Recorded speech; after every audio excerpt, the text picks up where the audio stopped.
Okay, what I'd like to do, just to get you and I on the same page regarding what this program is all about, is go through a few basic concepts, principles that I want you to be continuously thinking about as we move through, of course, the training portion of the program, which is a little bit later, and then the actual application portion, which is the cool part. This is where you knit it all together and make your strumming happen based on what you decide that you want to do. But there are a few ideas that keep recurring throughout the whole training. And if you've already gone through the e-manual a little bit, the e-book, if you will, then you'll be aware of this already. So the first point is the whole notion as a musician and someone who is ideally using these things probably a little more than the average person does when they're listening to music.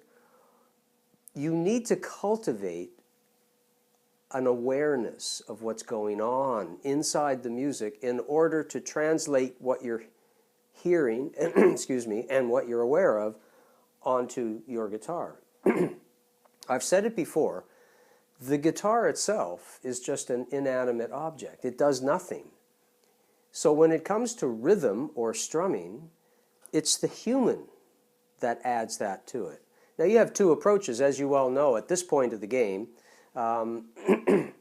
Again, whether you've read through the manual yet or not, I mean, we're just getting started here, but you have basically two approaches to your strumming. One, you can just be shown how to do strumming to a song, and you'll develop a mechanical skill that allows you to play along with the song. And I've said this too, that I've used this approach at the very, very beginning stages of learning the instrument, because you've got to get something going on it. But if you stay there too long, you start to get this impression that the way it works is when you, I have a raspy throat today, forgive me. Well, the way it works is that you want to learn this tune, and so you need to find someone live or someone virtual or a book or a magazine that actually shows you how to strum the thing. That's one approach. The other approach is to actually engage the skills that we're going to be talking about in this program almost instantly. I mean, it happens in a split second. It's seamless, really. As you're listening at a much deeper level to extract some information that allows you to go, well, based on that information, then I can do this, this, this, and this, or I can do this, this, this, and this.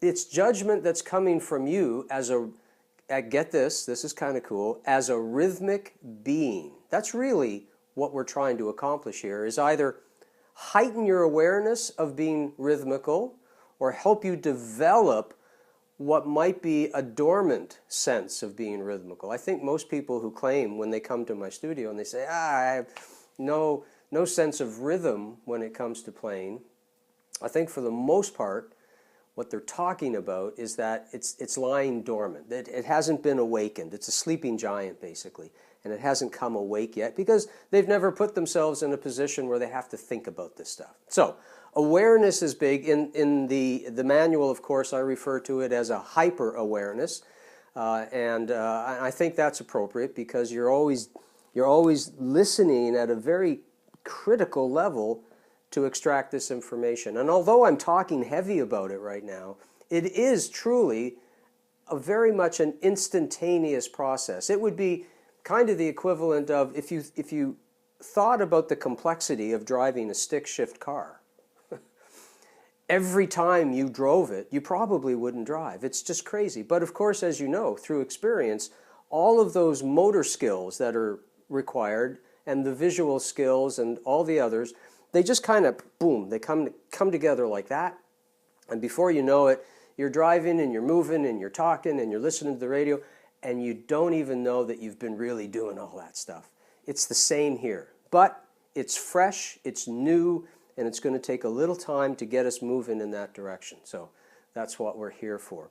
So awareness is a big issue. Now, part of making awareness aware is, and I'll argue this till I'm blue in the face, in order to do that well in a strumming fashion, what comes out of that has to come through you first. In other words, whatever rhythms you decide to apply, whatever strumming patterns you decide to apply to your playing, it has to reflect the fact that you're feeling it physically in your body, and it gets reflected out onto the instrument. Now, this is the sticky point for most people, because this whole sentence I just said of feel it in your body is so abstract, and I get that. By the way, it's why I do call the study of rhythm, with our approach to it here, a dark art. Because it's my job to help you feel the rhythms that you're going to be working with, and I can't even tell if you're feeling them unless I see some physical action coming out of you as you play. And this is why, if you haven't gotten this clear yet, again, by going through the manual, we're going to be harping on this a lot. Part of your awareness will be lining up this tapping thing that I bark about all the time to the music that you hear. Let me give you a quick example here. I just have a little drum loop set up on my phone here. Let's just take a quick listen to it. And as you're listening, all I want you to do is sort of pretend you're at a concert. Maybe it's a lovely summer afternoon, and you're sitting in the lawn chair listening to the music, and you're either just clapping your hands or swaying your body or whatever that you're really not thinking about, but you tend to be moving to the music because that's what the music tends to do to you.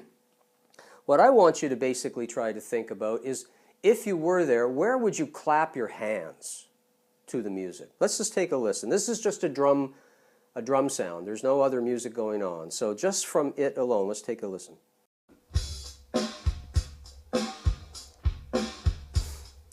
Now, it's hard for me not to move as I sit here still holding back the impulse to decide where I might clap. But where would you clap?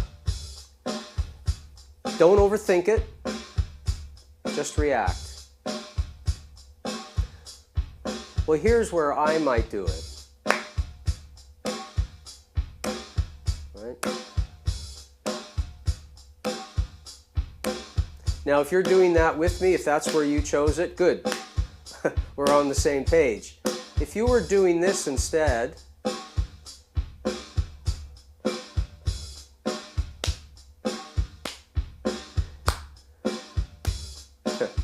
it actually feels really wrong in my body. It's very difficult to describe. I'm still in time with it, but it feels wrong. If you're doing this and it feels right, I'm going to try to fix that for you in the program. Here's where I want to do it.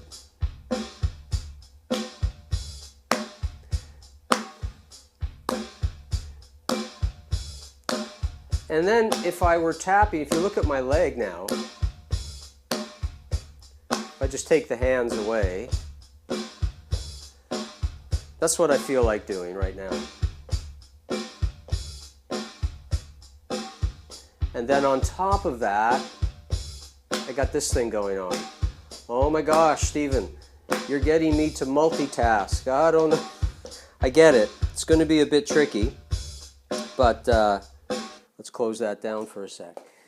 You're going to get exposed to that process so much in this program that hopefully by the end of it, you're going to have that awareness developed to such a level that you almost can't help but listen to music with that, in that fashion, and listening for those certain things that are going on beneath the tune. Okay, so enough of awareness and hyper-awareness. Right now, I just did for you this. I'll just pretend the music was going on. Here's my hand clapping, and there was my foot going like that. Now, probably by now you're thinking, gee, I thought this was a guitar course. Here's the thing. I'll say it over and over. What comes out of this thing is what you're feeling through here. And what I'm trying to get you to think about is, for the time being, to put your focus on what you're feeling in the body rhythmically in order for us to put it on the guitar. And some of this stuff is going to take some time to settle in. Totally get it. It's normal, in fact. It's just an area that you haven't trained in. Because I know, if you go on the net right now and say, rhythm training for guitarists or something like that, what you're going to get in general is either how to read rhythmic notation, which I'm a big fan of, but we're not doing that here because reading is a separate skill. It doesn't necessarily engage the body rhythmically. I have people that can read rhythm very well, I've seen it, but this physical sensation of rhythm in their body may not be very well defined. So we're not talking about that. And the other option is that you're going to find a lot of people who show you, again, how to apply certain physical rhythmic things to a song. Again, it's a physical thing they're showing you. What I'm trying to do is get deeper down underneath that physical thing that, quite frankly, I think many teachers just assume you have. I'll talk about that a little later. Therefore, they can just bypass this deeper stuff, this hyper-awareness stuff, this thing.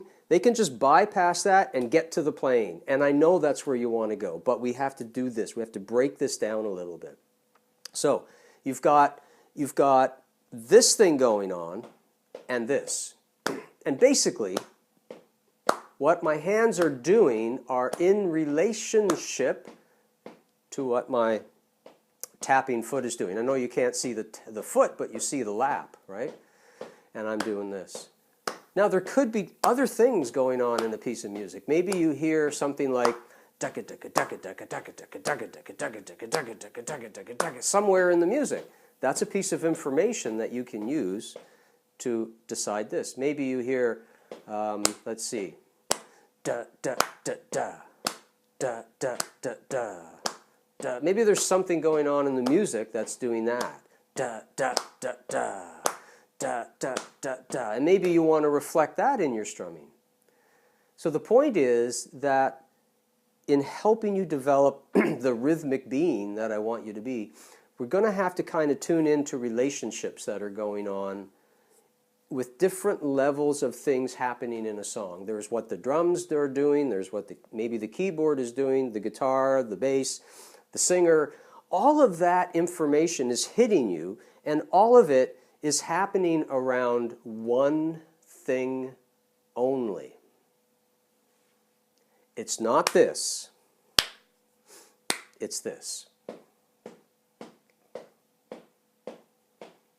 Once we get this thing under control, then we can add that layer, or whatever, or we could add all relationships to this. In a sense, this becomes the kingpin. In the next video, I'm going to talk specifically about this. And so, essentially, what we're doing in this course is developing your strumming technique by bringing together a very keen awareness of what's going on in the music and the relationships, therefore, that are in the music as a result of that awareness that you're coming. You're bringing that stuff together to get you to, oh yeah, I can hear that. Let's see if I can replicate that on my guitar. It's not as easy as just being shown what to do. But who cares about that? You can find that anywhere. You certainly don't need me. You could go to your friend next door and say, hey, how do you play this song? Or go to the net and find out. There's lots of great guitar teachers on the net, and they'll show you how to play it. And there's a lot of not so great guitar teachers on the net, and they'll show you how to play it too. But that's all physical. That's all, here, let me show you. Here, let me show you. What I'm looking for is to give you things to be thinking about so that you don't have to be shown, that you can generate the strumming solution yourself. I hope I've made that point very clear to you. because the subsequent training that's going to happen might give you the impression that what I'm doing is giving you a bunch of strum patterns, but I'm not. You can use them for that, but I'm not. I'm getting your nervous system to start reacting to these relationships that we just started talking about, and how it all kind of interplays together in sound as you manipulate certain things. And then, of course, it will come out of the guitar. It's not something that happens quick. I have to admit that. If you're looking for a quick fix, this isn't it. But the beauty of this approach is that once you have it, you have it. It's like riding a bike, learning to ride a bike. You know, it's a bit of a hard go for a stretch, but then all of a sudden things click. Balance clicks, speed clicks, turning clicks, and you get it. Now go and try to describe to someone else what it feels like to ride a bike once you've accomplished that. This is the challenge. What does it feel like to play with an awareness of rhythm based on what you're hearing in a song? Okay, that was a lot to get started with, I admit. In the next video, we're going to talk about absolutely some of the basic physical mechanisms that we need to be aware of minimally to get ourselves involved in figuring out how to strum this thing. So I'll catch you on the next video. Cheers.